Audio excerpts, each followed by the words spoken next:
मनुष्य जो भी करता है वही लौटकर उसके जीवन में आता है, कभी सुख के रूप में तो कभी दुख बनकर। यह सृष्टि का अटल नियम है। कर्म का चक्र घूमता है और जब लौट कर आता है तो पहचान नहीं देता, बस सिखाता है। जो बोएगा बबूल तो आम कहां से पाएगा। कर्मों का फल कभी ना कभी कहीं ना कहीं जरूर मिलता है। ये कहानी है कुछ ऐसे किरदारों की जिन्होंने अपने जीवन में ऐसे कर्म किए जिनके परिणाम उन्होंने सोचे भी नहीं थे। किसी ने छल किया तो किसी ने न्याय के लिए लड़ाई लड़ी, किसी ने गलत रास्ते चुने तो किसी ने सत्य की राह नहीं छोड़ी, लेकिन अंत में हर किसी को उसकी करनी का फल मिला। संसार में कोई भी कर्म व्यर्थ नहीं जाता, चाहे वह शुभ हो या अशुभ। जो आज दूसरों के लिए गड्ढा खोदता है कल उसी में गिरता है। जैसी करनी वैसी भरनी सिर्फ एक कहावत नहीं बल्कि जीवन का गहरा सत्य है। यह कहानी उसी सत्य का आईना है जिसमें पछतावा भी है, परिवर्तन भी है और प्रेरणा भी। आइए शुरू करते हैं यह अद्भुत यात्रा जहां हर मोड़ पर कर्मों की परछाइयां हमारे सामने खड़ी मिलेंगी। नमस्कार दोस्तों, स्वागत है आपका आपके अपने चैनल स्वांशी मोटिवेशन में। अगर आपने अब तक हमारे चैनल को सब्सक्राइब नहीं किया है तो नीचे दिए गए बेल आइकॉन को दबाएं और हमारे चैनल को लाइक सब्सक्राइब करना ना भूलें। कौंडिन्यपुर एक भव्य राज्य जहां न्याय, समृद्धि और संस्कृति का साम्राज्य था। इसके राजा वीरसेन एक धर्मनिष्ठ, बुद्धिमान और अत्यंत न्यायप्रिय सम्राट थे। उनकी रानी राजेश्वरी को वर्षों बाद संतान सुख प्राप्त हुआ, एक पुत्र सेनराज। पूरे राज्य में उत्सव मनाया गया, परंतु एक वृद्ध आर्षराशि जो उस समय दरबार में आए थे, उन्होंने सेनराज को देखकर चुपचाप कहा, यह बालक अत्यंत बुद्धिमान होगा, पर यदि इसे सही दिशा न मिली तो यही राज्य के विनाश का कारण बन सकता है। राजा वीरसेन ने यह बात ध्यान में रखी और सेनराज को बचपन से ही नीति, शास्त्र और युद्ध कला की शिक्षा देना शुरू किया।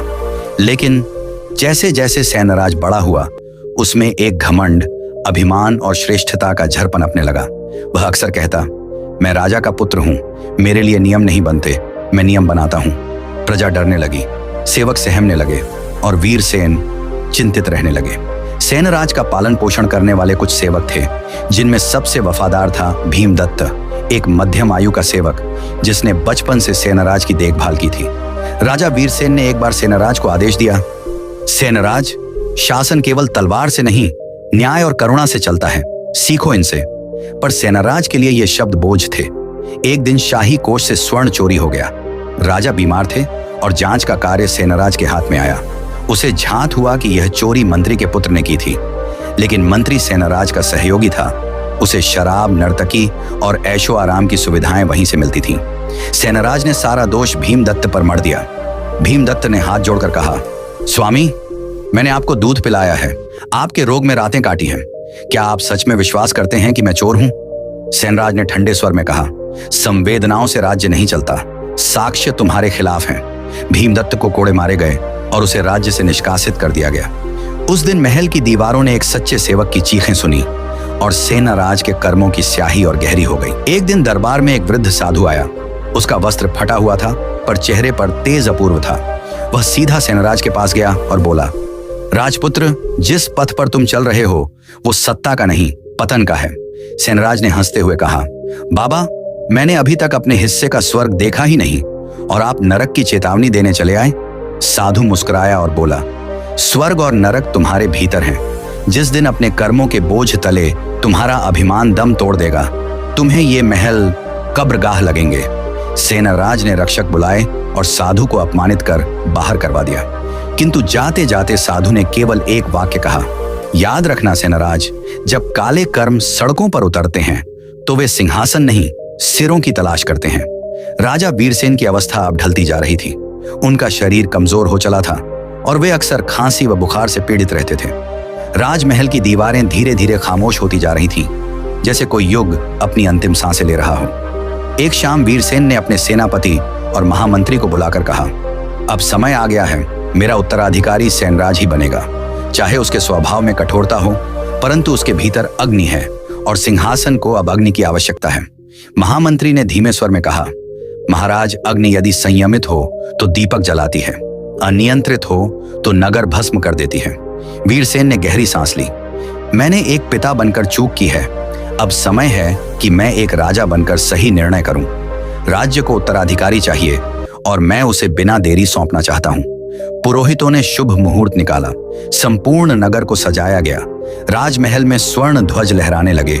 शंख और नगाड़ों की ध्वनि से आकाश गूंज उठा। परंतु महल के भीतर एक हलचल और भी थी। सेनाराज के भीतर सत्ता का स्वाद धीरे धीरे जहर की तरह चढ़ रहा था। वह शीशे के सामने खड़ा होकर बुदबुदाया, अब मैं केवल राजकुमार नहीं, सम्राट सेनराज बनने जा रहा हूं। अब मेरे आगे कोई सिर ऊंचा नहीं करेगा। सभी सभासद, प्रजा, मंत्री, सेनापति, ऋषिगण और दूर दूर के दूत महल में उपस्थित हुए।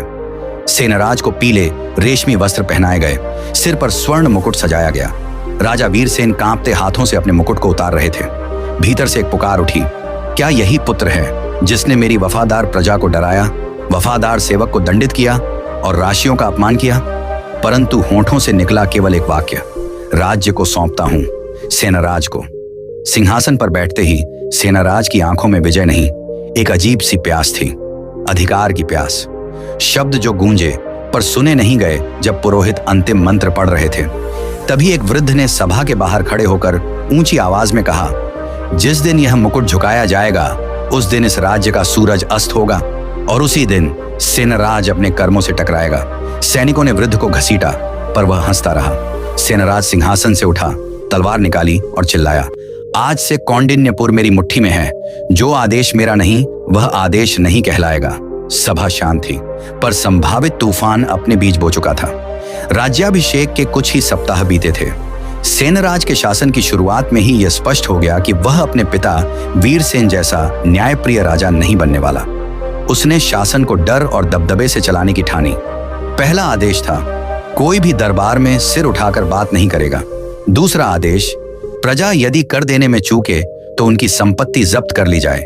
तीसरा आदेश, जो भी मेरी आज्ञा की अवहेलना करे वह देशद्रोही माना जाए। कौंडिन्यपुर की गलियों में अब पहले जैसी रौनक नहीं रही।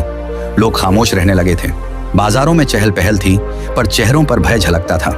एक वृद्ध किसान जिसका खेत बाढ़ में बह गया था कर न दे सका। सेनराज ने आदेश दिया, इसका खेत जब्त कर लिया जाए और इसे नगर के चौराहे पर कोड़े मारे जाएं, ताकि और लोग सबक लें। किसान की बेटी रोती हुई महल तक पहुंची पर द्वारपालों ने उसे भगा दिया। राजमहल के भीतर सेनराज ने उस घटना को सुनकर हंसी में उड़ा दिया। राजा वही जो रोने वालों की चीखें भी दबा दे। पुराने मंत्री और सेनापति की चिंता महामंत्री और सेनापति, जो राजा वीरसेन के समय के भरोसेमंद लोग थे, अब चिंतित थे। महामंत्री ने कहा, यह वह सेनाराज नहीं है जिसे हमने शस्त्र विद्या सिखाई थी। यह तो भय का प्रतीक बन गया है। सेनापति ने उत्तर दिया, जिसके मन में सेवा नहीं केवल शक्ति का मोह हो वह विनाश को बुलाता है और सेनाराज उसी मार्ग पर है। इसी समय राज्य की सीमा पर एक महान ऋषि प्रकट हुए, ऋषि अथर्वान। उन्होंने गांव के लोगों से मिलकर उनके दुहक सुने और कहा, जब राजा का हृदय कठोर हो जाए तो प्रकृति स्वयं उसे दर्पण दिखाती है। कर्म की नदी सबके पांव भिगोती है, फिर चाहे वह राजा हो या रंक। लोगों ने उनसे प्रार्थना की, हमें बचाइए गुरुवर। ऋषि ने बस मुस्कुराकर कहा, अभी समय है, पाप का पात्र अभी आधा भरा है। जब वह छलकेगा तब न्याय स्वयं जन्म लेगा। सेनराज को ऋषि अथर्वान के आगमन की सूचना मिली। उसने क्रोधित होकर कहा, मुझे किसी ऋषि का उपदेश नहीं चाहिए। यदि उसने दरबार में कदम रखा तो उसकी जटा कटवा दूंगा। यह घोषणा पूरे राज्य में फैल गई। ऋषि ने यह सुनकर केवल एक वाक्य कहा, जैसे मृग तृष्णा को पानी समझकर दौड़ता है वैसे ही सेनराज भी अपने विनाश की ओर दौड़ रहा है। लेकिन अभी मैं उसे समय दूंगा, क्योंकि कर्मों की गति धीमी अवश्य है पर अचूक है। सत्ता का नशा जैसे जैसे सेनराज के सिर चढ़ता गया वैसे वैसे उसका व्यवहार और भी क्रूर होता चला गया। अब वह खुद को भगवान समझने लगा था। महल के दरबार में उसकी मूर्ति स्थापित कर दी गई थी और एक पंडित को आदेश दिया गया, मेरी आरती गांव, मैं ही विधाता हूं इस राज्य का। एक रात सेनराज को स्वप्न आया। उसने देखा कि आकाश में अग्नि रूपी नेत्र उसे घूर रहा है और एक आवाज गूंजी, सेनराज, तेरे कर्मों का समय निकट है, तुझे अपने ही पापों के उत्तर देने होंगे। सेनराज नींद से पसीने में भीगा हुआ उठा पर अगले ही पल उसने उस स्वप्न को हंसी में टाल दिया। मैं राजा हूं, कोई सपना मुझे डरा नहीं सकता। लेकिन यह स्वप्न केवल एक संकेत था, एक चेतावनी थी ब्रह्मांड से। कुछ ही दिनों बाद राज्य में एक अनोखी बीमारी फैल गई। लोगों की त्वचा पर फफोले पड़ने लगे और वे चिल्लाते हुए तड़प कर मरने लगे। वैद्य भी इस रोग को पहचान नहीं सके। राजमहल तक जब यह रोग पहुंचा तो रानियां और दासियां भी इसकी चपेट में आने लगीं। सेनराज क्रोधित हुआ। यह किसी ऋषि का षड्यंत्र है। ऋषि अथर्वान ने यह अभिशाप दिया है। उसने सैनिकों को भेजा ऋषि अथर्वान को गिरफ्तार करने के लिए।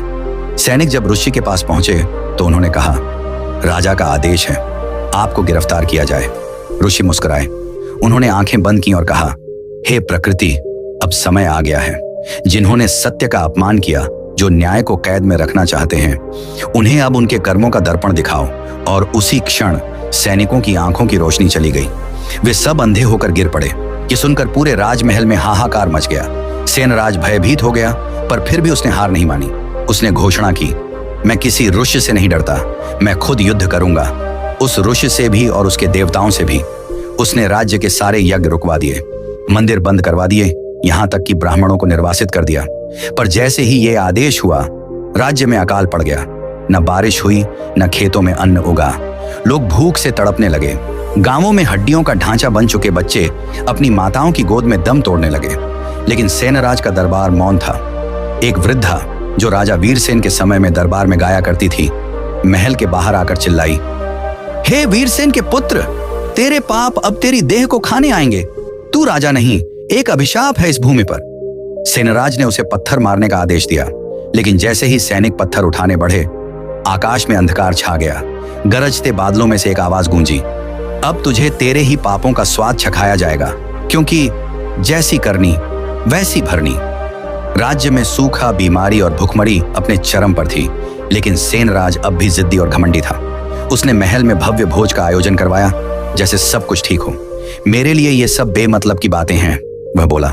राजा का कर्तव्य है राज्य चलाना, भावनाएं नहीं पालना। लेकिन नियति अब उसके दरवाजे तक आ चुकी थी। राजा को एकमात्र व्यक्ति प्रिय था, उसकी छोटी बहन चंद्रलेखा, जो मासूम और करुणा से भरी थी। वह हर रोज प्रजा के लिए भोजन बनवाती, गरीबों की सेवा करती थी। एक दिन वह किसी गांव में बीमार बच्चों को भोजन कराने गई और वहीं संक्रमित हो गई। जब वह बिस्तर पर पड़ी थी तो सेनराज भागा भागा उसके पास पहुंचा। मैं तुम्हारे लिए वैद्य लाता हूं, ऋषि को बुलवाता हूं। वह रोने लगा, लेकिन चंद्रलेखा ने धीरे से उसका हाथ पकड़ा। भैया, तुम राजा नहीं हो, केवल एक व्यक्ति हो जिसने लोगों की आहें ली हैं।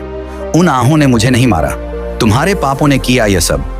तुम्हें अपने अंत को स्वयं पहचानना होगा। और वह उसकी गोद में दम तोड़ गई। उस दिन सेनराज चिल्ला उठा। उसने अपना मुकुट तोड़ डाला, दर्पण में अपना चेहरा देखा और पूछा, क्या मैं राक्षस हूं? उसने सारे दर्पण तोड़वा दिए और 3 दिनों तक महल से बाहर नहीं निकला।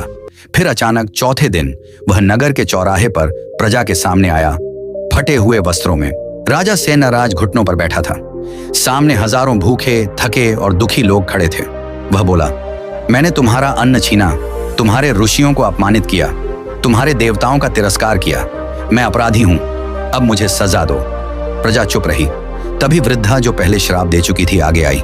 तेरा अपराध बहुत बड़ा है, लेकिन यदि तू पश्चाताप करता है तो ब्रह्मा भी माफ कर देते हैं। जा, अंतिम यात्रा पर निकल, सच्चे राजा की भांति नहीं, एक तपस्वी की तरह। सेनराज ने राजपाट त्याग दिया। वह जंगलों की ओर चला गया, नंगे पांव, बिना भोजन, केवल एक लाठी और अपनी बहन की याद साथ लिए। वह गांव गांव जाता और लोगों के पांव धोकर उनके लिए पानी लाता। जो उससे घृणा करते उनके द्वार पर झाड़ू लगाता। उसकी देह क्षीण हो गई, पर मन शांत। कई वर्षों बाद एक ऋषि ने जंगल में एक वृद्ध को तपस्या करते हुए देखा। वो व्यक्ति कोई और नहीं, सेनराज था। ऋषि ने पूछा, राजन, तुम्हें इस जीवन से क्या मिला? वह मुस्कुराया, पाप ने मुझे राजा बनाया, दुख ने मुझे मनुष्य बनाया और पश्चाताप ने मुझे शांति दी। अब मैं तैयार हूं न्याय के उस दरबार के लिए जहां न सिंहासन है, न तलवार, केवल कर्मों का लेखा है।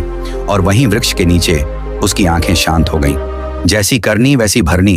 राजा हो या रंक, हर आत्मा को अपने कर्मों का मूल्य चुकाना ही होता है। दोस्तों, अगर आपको हमारा यह वीडियो अच्छा लगा हो और इस वीडियो से आपको कुछ सीखने को मिला हो, तो हमारे चैनल को लाइक, सब्सक्राइब और शेयर जरूर करें। धन्यवाद।